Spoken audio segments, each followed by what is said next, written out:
Hello everyone! Today I bring to you a fun video of me preparing egusi soup, the popular Nigerian soup for swallows using 3 methods, all with delicious results. Just look at them. Yeah, it's a 3-in-1 video. With these 3 methods of preparing Nigerian egusi soup, you must win with one of them. If you do not win with at least one of them, then you need to come for deliverance because that thing where they hold you is bigger than you. We must defeat egusi soup by fire by force. Here are the ingredients we'll use for the 3 methods. All the ingredients for each method will be listed in the description box below this video. I promise you, they are there. I'll prepare the common ingredients at the same time to make it easy for me. Watch the video from start to finish with rapt attention and trust me, it will surely make sense to you. Here, I have laid out 3 portions of ground egusi for the 3 soups. This is how I measured it. 2 cups of ground egusi each. Soak the dry fish for the 3 soups. I'm using 1 dry catfish for each soup. I cleaned all the peppers and deseeded the sweet peppers. Clean the onions too. Some methods of preparing egusi soup require more onions than others, as you will see later. This one here, which is about half an onion, will go to the egusi methods that need to be fried, while this one will go to the 3 soups in varying amounts. You will see how I'll share it next. I blend the bigger portion with my chopper till smooth.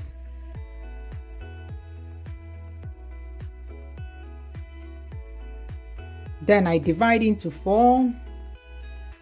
These 3 are for seasoning the meat for the 3 soups, while the other one will go to the egusi soup that contains the most onions. Add onions to your taste, but bear in mind that onions makes egusi soup very sweet, not delicious. That kind of sweetness that makes the egusi soup taste more like stew for eating rice rather than soup for eating swallow, you get? That sweetness. By now, the dry fish should be soft enough for cleaning and deboning. As always, I clean them with my special brush for washing dry fish and stockfish.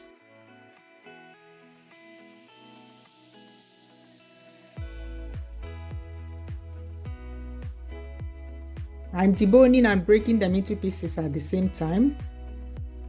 Make sure all the bones are removed, especially the tiny ones. Remember that this dry fish is for the 3 egusi soups, so I share them into 3 equal portions. No cheating, no. Chop the peppers.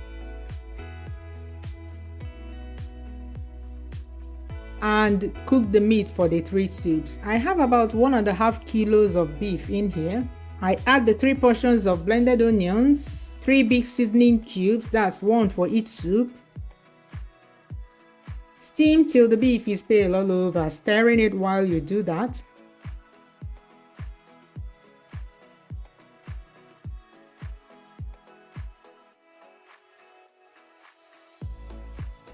Then add well-washed stockfish.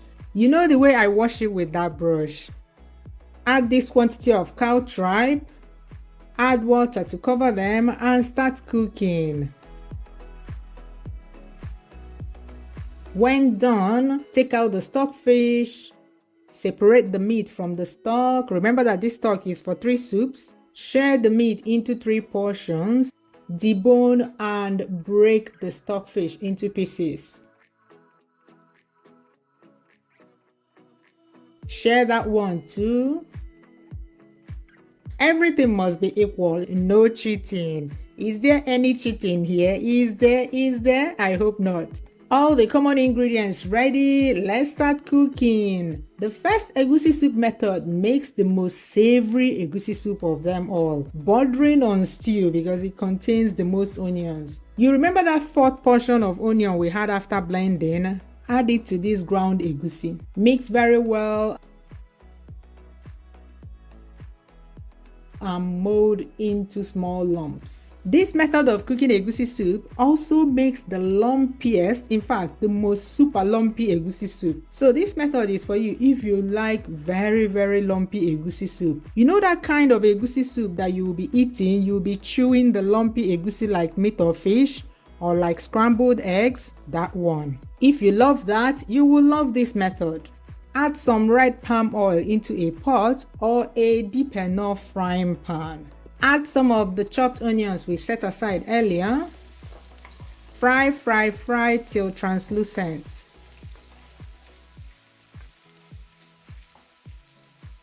Add some of the pepper.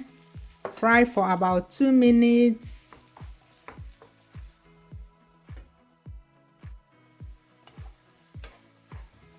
And gently add the molded egusi one by one. This is actually why I am using a frying pan, so that every single ball of egusi will touch the bottom of the pan. Cover and let it steam for a bit, maybe 1 or 2 minutes. Then flip them.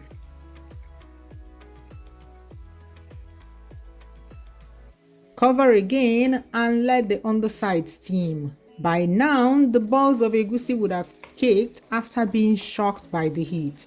Now you can crush it to the size you want. If you want only 2 halves, maybe crush it into 2 so that you'll be chewing extra meat in quotes. If you want tiny pieces, you can crush it. Yeah, it's up to you.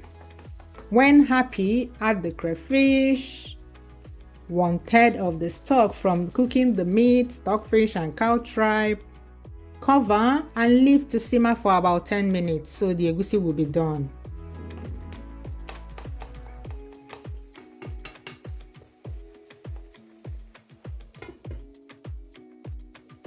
Add this soup's share of the beef, cow tripe, dry fish and stockfish. Add some more pepper if you wish. Cover and leave it to simmer. Here, I'm adding some frozen uziza for some zing. Add some spinach. If you're in Nigeria, use ugu.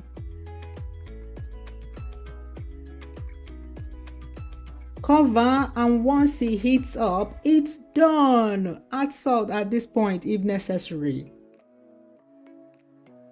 Look at that, yummylicious. I'll use this one to eat rice, I beg. Have you liked this video yet? Please like, especially if this one is your favorite. And keep watching to see if you will pot to another egusi soup by the end of this video. The second egusi soup recipe is the traditional one. This is why I'm adding ogiri okpei, that is dawa dawa or fermented and dried iru to it. So grind that with some crayfish so the grinder can do a good job.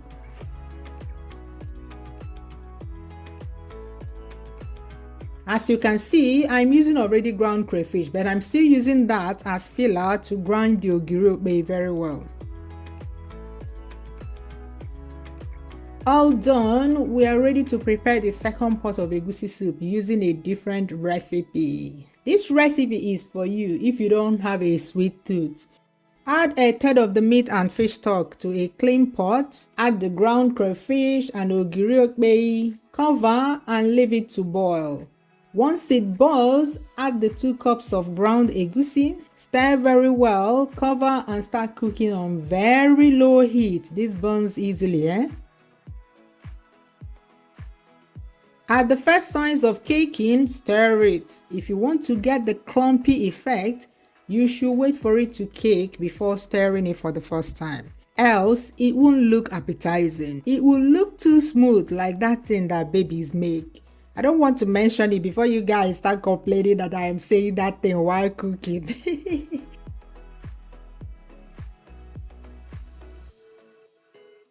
Cover, wait for it to cake some more, add boiled water when necessary so it does not burn. A little hot water at a time. Stir again. Repeat this cycle till you notice that it is no longer caking. Add red palm oil.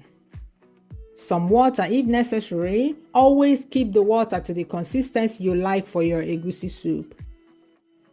Cover and cook for 10 to 15 minutes so the palm oil and the egusi will not have a raw taste. Add this soup's own portion of the meat and fish. Some salt if necessary. Cover and leave to simmer. Add the pepper, the green leafy vegetable. Again, if you like ugu, use ugu. I'm using spinach. Add vegetables to your liking, I mean the quantity, yeah. You can also add uziza to this one. You can also use bitterleaf to cook it, but in that case, you will need to add the bitterleaf earlier, like shortly after adding the egusi. Cover, and once it heats up again, it's done. Look at that. As you can see, I did not add more onions to this one, so it's for Igbotic taste buds. Is it your favorite? Is it?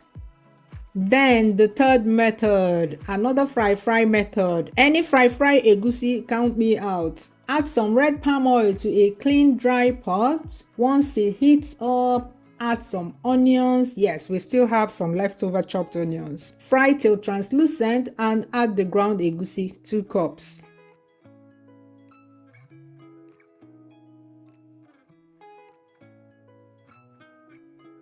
Fry till it cakes up like this.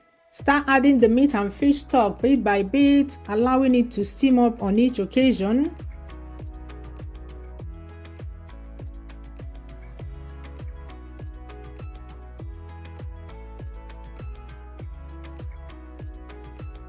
Cover and leave it to simmer on very low heat. Some kind of caking and rising takes place here as well, just like in the previous method, but not as much because of the palm oil.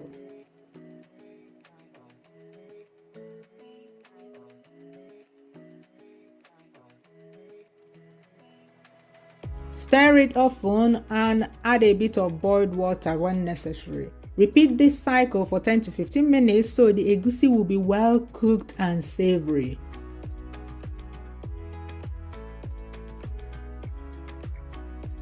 Add the crayfish, the pepper, the meat and fish. Click the like button if you haven't done that yet. Stir very well. Add salt. And once it simmers, add the green leafy vegetables. Cover, and once it heats up again, it's done. Which one is your favorite? You must have a favorite out of the 3. Can you guess which one is my favorite? Let me know in the comments. Bye bye. See you soon.